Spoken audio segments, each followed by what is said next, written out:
name is Omar Atley, aka Mr. O-Ezy. Actually, I used to rap years ago. Used to rap. My name used to be O-Ezy, the rap name.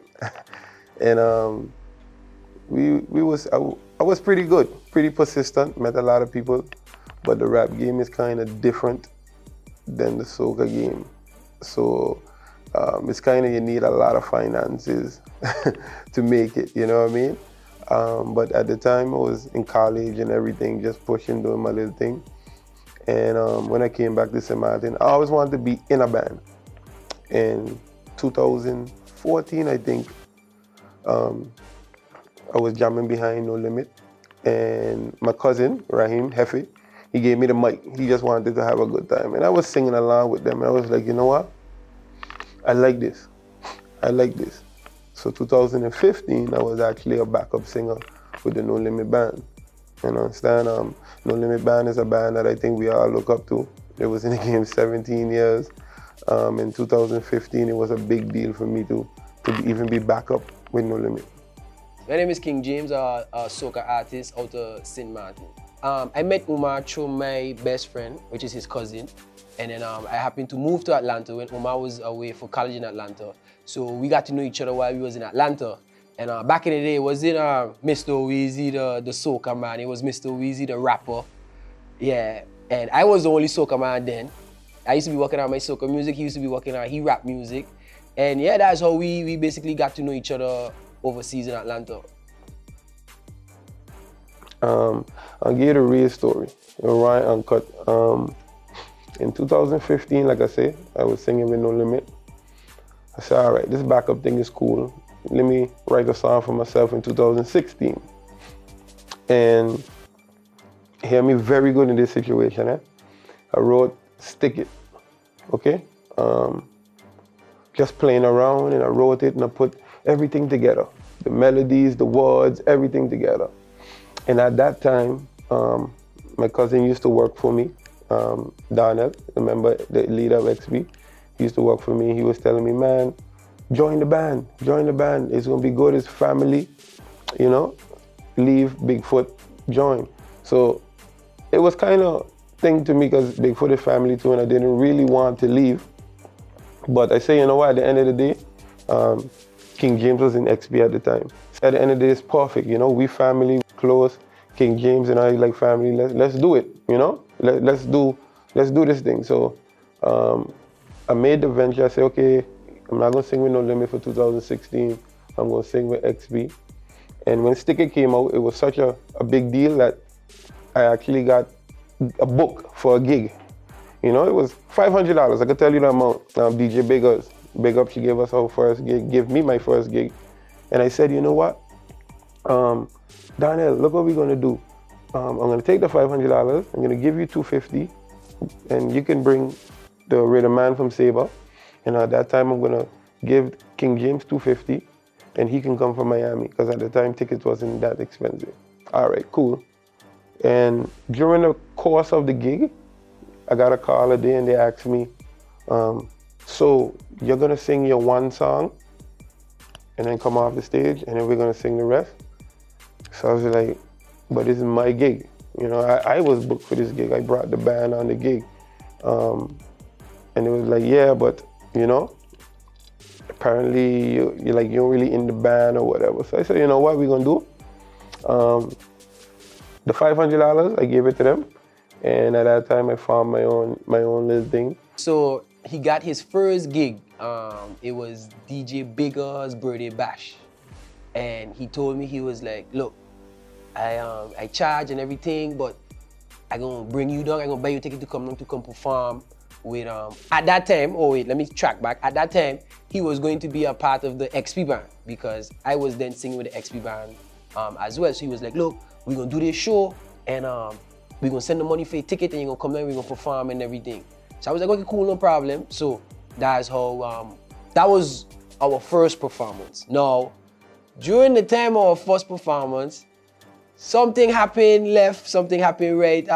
If I could say, I remember it correct, it was along the lines like, the band leader, the XP band was like, so you gonna sing your song and then come out the stage, right? So So,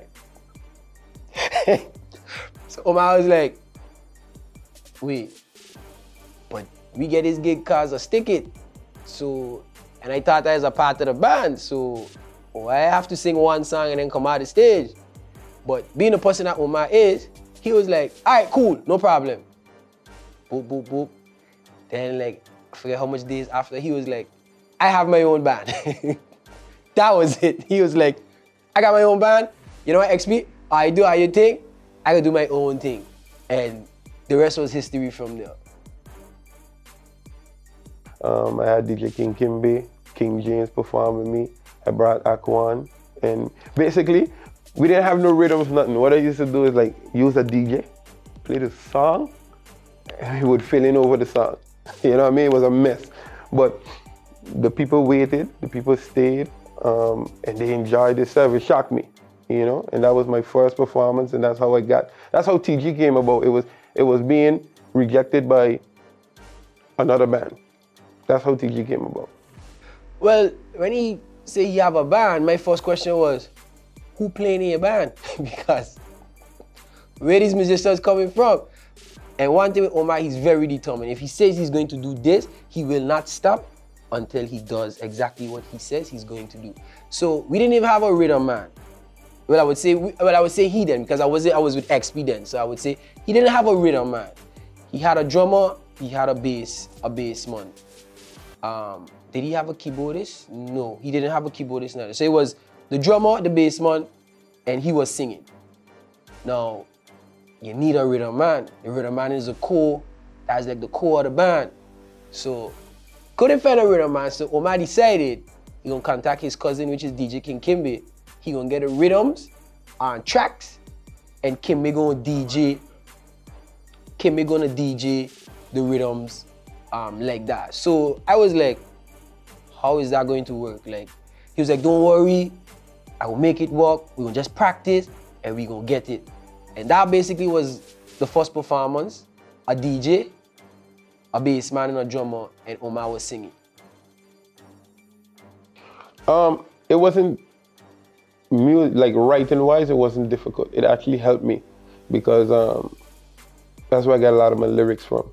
I put lyrics and concept in the songs, in metaphors and double entendres, which means something that you're saying that may sound like one thing, but it actually means another. So that the rap actually helped me lyrically. Performing wise and singing wise, it was different because you had to open your mouth more. You had to kind of put a little accent on it and dance and feel the music. Soca, you more feel the music. Rap is more like mellow, laid back. And as you can see, I don't really talk too loud. I remember it good. It was a day I was home and he told me that he's going to sing a soca song. No, you know I had it as a big joke. I was like, soca ain't your thing. Like, he even never used to listen to soca. He was one of those that like, he only listened to soca when Carnival time come around, when it playing on the radio, but he wasn't like a soca man, self. So I said, okay, cool. I said, like, who you working with? He said, well, I read the song myself and everything. And so I said, okay, send it to me. Let me hear it. And when he sent it to me, right, and I listened to it, you see the smile on my face, right? I was laughing because my boy was rapping the soca song. It wasn't, I mean, the lyrics and everything were tight, but he was rapping, he wasn't singing.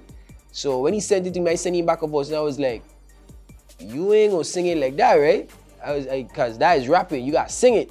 So he was like, well, what happened to it? Like, what you think I need to fix? So then I sang it over on a voice note and I sent it back to him and I was like, sing it like this, like use this as a, you know, as a foundation of how you're going to sing the song. And yeah, that was that. He recorded the song and then song take off. My name is Austin Heiliger, former drummer from TG Band. It's funny because I was trying to make a band just before he come out. So then I tell Omar, you know, I started a band, and then after he was like, no, he just joined XP at that time. I don't know what they did name, Dwayne, Daniel, or whatever they did name, I don't know. So then after, when I hear it, I tell you it was a hit. That song was a wicked song. They got DJ Searon who plays the party rocker, the one and only. Well, actually, when the song Stick It had come out, my partner told me it have a song out, but I didn't know who made the song. So he tell me that they want him to play the song. I tell him, well, I want to hear the song. He give me the song, I played it, I like, but I still didn't know who the song is. And when he did tell me it's a TG band, I say, well, this band got potential, and from there, more and more music started to come out and started to vibe to it, and yeah. When I was living in Atlanta, I met a lot of people. I met a lot of DJs. I brushed shoulders with radio personnel that we were just blessed to be around, you know? Some entertainers, some rappers that actually took us out, that we were blessed to be around. But with rap, everything is finances. The DJ to play a song on the radio, to push your song, it's money, $1,200 and up. This, you know, everything is finances with the hip hop game. And as I realized with soca, I don't know if it's just because it's St. Martin. When you put the song out, it catch wildfire, you know. It's still a lot of finances in soca, a lot of sacrifice, a lot of strain. Last year, we thanks to the couple of sponsors that we did have, you know, Argos, Wadali, St. Martin Concrete. I'd like to thank you guys for, you know, always being there, sponsoring us, connecting with. But for the most part, a lot of the finances came out of my pocket. And if you don't love this, if this is not something that you want to do, we wouldn't pursue it, you know, because it definitely put a strain on us. But it was worth it. It's all worth it.